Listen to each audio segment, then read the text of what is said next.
महर्षि वाल्मीकि जी ने रामायण की रचना की है और इस वाल्मीकि रामायण के अयोध्या कांड का हम सभी स्वाध्याय कर रहे हैं। अयोध्या कांड में आज षट्सप्ततितमः सर्गः 76वें सर्ग का स्वाध्याय करेंगे। पिछले दिनों भरत जी माता जी के पास, माता कौशल्या जी के पास पहुंचकर अनेक प्रकार के शपथ खाते हैं और कहते हैं कि यदि उनको ये विश्वास दिलाने का प्रयास करते हैं कि मैंने भैया को बन जाने में किसी भी प्रकार की भूमिका नहीं निभाई है और इसीलिए आप मुझ पर नाराज न हों। और कौशल्या जी को जब ये विश्वास हो जाता है तो कहती है,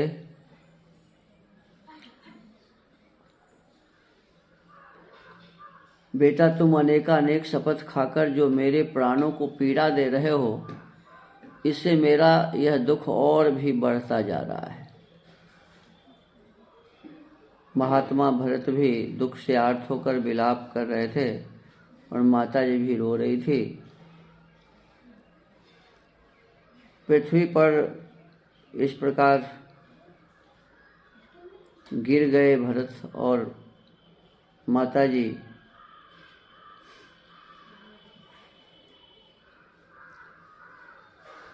पृथ्वी पर पड़े हुए भरत की बुद्धि नष्ट हो गई थी। वे अचेत से होकर विलाप करते और बारंबार लंबी सांस खींचते थे। इस तरह शोक में ही उनकी वह रात बीत गई। अब आगे कहते हैं, तमेवं शोक संतप्तं भरतं कैकेयीसुतं उवाच वदतां श्रेष्ठो वसिष्ठः श्रेष्ठवाग्ऋषि। इस प्रकार शोक से संतप्त हुए केकई कुमार भरत से वक्ताओं में श्रेष्ठ महर्षि वशिष्ठ ने उत्तम वाणी में कहा, अलम शोकेन भद्रं ते राजपुत्र महायशः प्राप्त कालं नरपतेः कुरु संज्ञानमुत्तमम्। महायशस्वी राजकुमार, तुम्हारा कल्याण हो, यह शोक छोड़ो, क्योंकि इससे कुछ होने जाने वाला नहीं है। अब समयोचित कर्तव्य पर ध्यान दो। राजा दशरथ के शव को दाह संस्कार के लिए ले चलने का उत्तम प्रबंध करो। वसिष्ठस्य वचः श्रुत्वा भरतो धरणिं गतः प्रेतकृत्यानि सर्वाणि कारयामास धर्मवित्। वशिष्ठ जी का वचन सुनकर धर्मज्ञ भरत ने पृथ्वी पर पड़कर उन्हें साष्टांग प्रणाम किया और मंत्रियों द्वारा पिता के संपूर्ण प्रेत कर्म का प्रबंध करवाया। उद्धृत्य तैल संसेकात् स तु भूमौ निवेशितम् आपीतवर्णवदनं प्रसुप्तमिव भूमिपम। राजा दशरथ का शव तेल के कड़ाह से निकालकर भूमि पर रखा गया। अधिक समय तक तेल में पड़े रहने से उनका मुख कुछ पीला हो गया। उसे देखने से ऐसा जान पड़ता था मानो भूमिपाल दशरथ सो रहे हों। संवेश्य शयने चाग्र्ये नाना रत्न परिष्कृते ततो दशरथं पुत्रो विललाप सुदुःखितः। तदनंतर मृत राजा दशरथ को धो पोंछकर नाना प्रकार के रत्नों से विभूषित उत्तम शैया पर सुलाकर उनके पुत्र भरत अत्यंत दुखी हो विलाप करने लगे। किं ते व्यवसितं राजन् प्रोषिते मय्यनागते विवास्य रामं धर्मज्ञं लक्ष्मणं च महाबलम्। राजन, मैं परदेश में था और आपके पास पहुँचने भी नहीं पाया था। तब तक ही धर्मज्ञ श्री राम और महाबली लक्ष्मण को वन में भेजकर आपने इस तरह स्वर्ग में जाने का निश्चय कैसे कर लिया?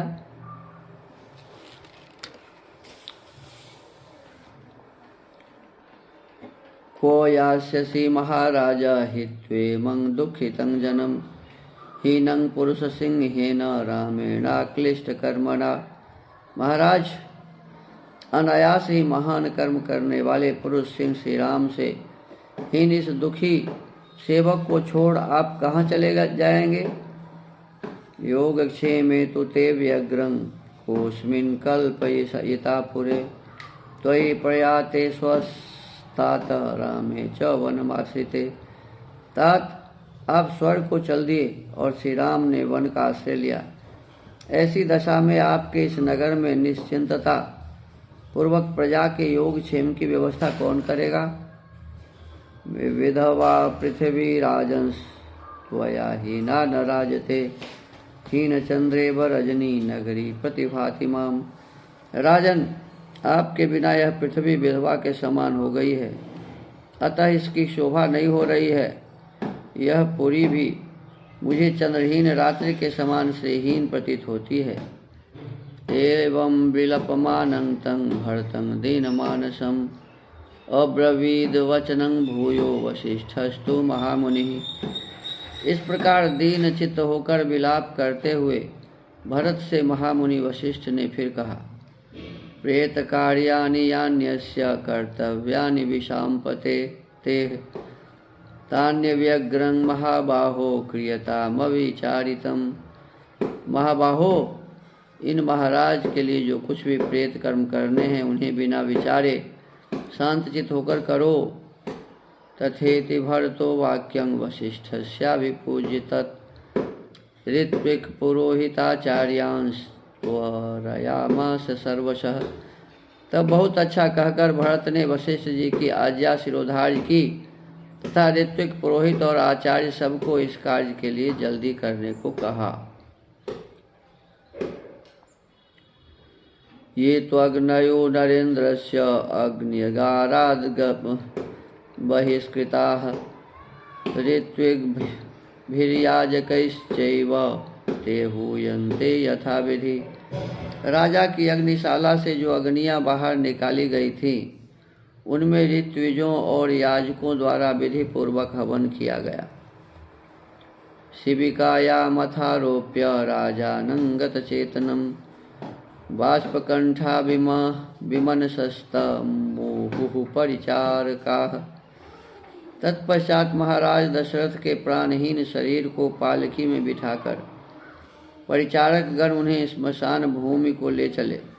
उस समय आंसुओं से उनका गला रूंध गया था और मन ही मन उन्हें बड़ा दुख हो रहा था। हिरण्यं च सुवर्णं च वासांसि विविधानि च प्रकिरंतो जना मार्गे नृपतेरग्रतो वैययुः। मार्ग में राजकीय पुरुष राजा के शव के आगे आगे सोने चांदी तथा भांति भांति के वस्त्र उठाते चलते थे। चंदना गुरु निर्यासान सरलं पद्मकं तथा देवदारूणि चाहृत्य क्षेपयन्ति तथा परे गन्धानुच्चावचांश्चान्यांश तत्र गत्वाथ भूमिपम् तत्र संवेशयामाशुश्चितामध्ये तमृत्विजः।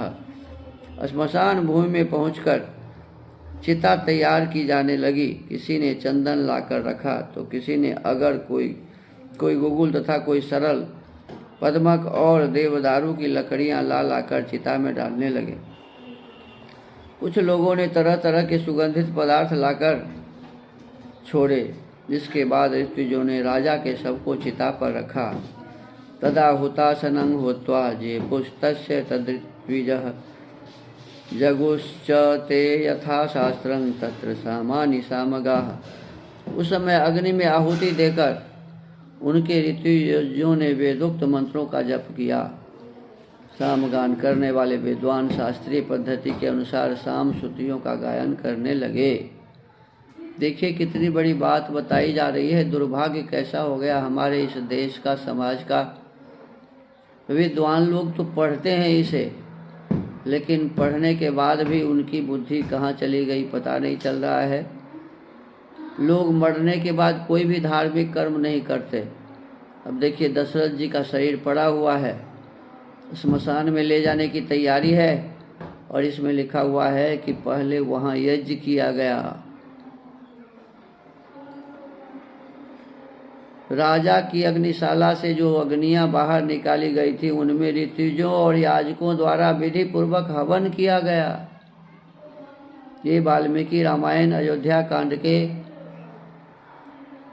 76वें सर्ग का ये 13वां श्लोक है, जिसमें बताया गया है कि जब उन्हें ले जाया जा रहा था श्मशान घाट, उससे पहले उन्होंने सब मिलकर यज्ञ किया।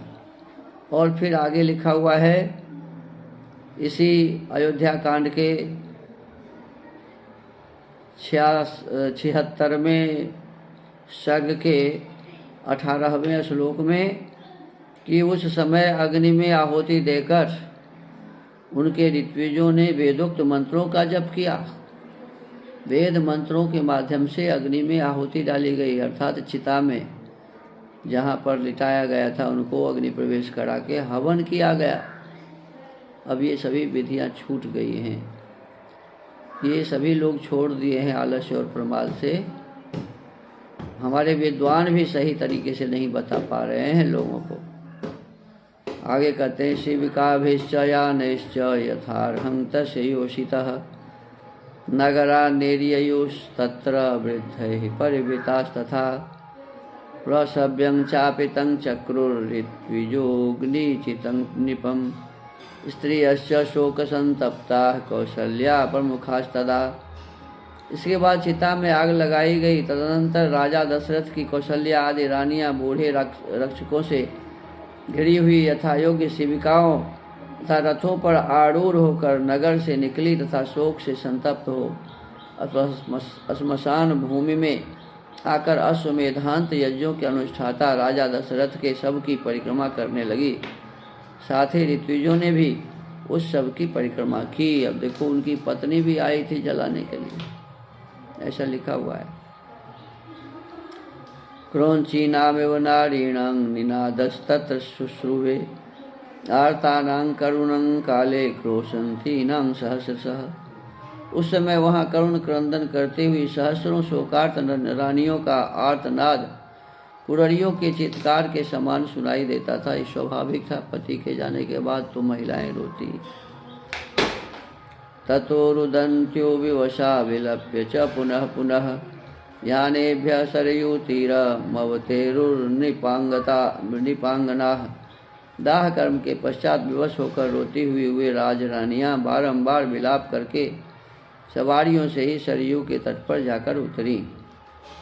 कृत्वोदकं नेते भरतेन सार्धं नृपांगना त्रिपुरोहिताश्च पुरं प्रविश्याश्रुपरीतनेत्रा भूमौ दशाहं व्यनयन्त दुःखम।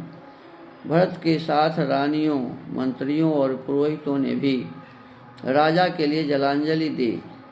फिर सब के सब नेत्रों से आंसू बहाते हुए नगर में आए और 10 दिनों तक भूमि पर शयन करते हुए उन्होंने बड़े दुख से अपना समय व्यतीत किया। बस इतनी बातें इसमें लिखी हुई है। इसमें भी लगता है कि 10 दिन तक भूमि में शयन किया, जलांजलि दी, ये सभी बातें जो है ना, ये वेदानुकूल नहीं है, तो इस पर हमें विचार करनी चाहिए।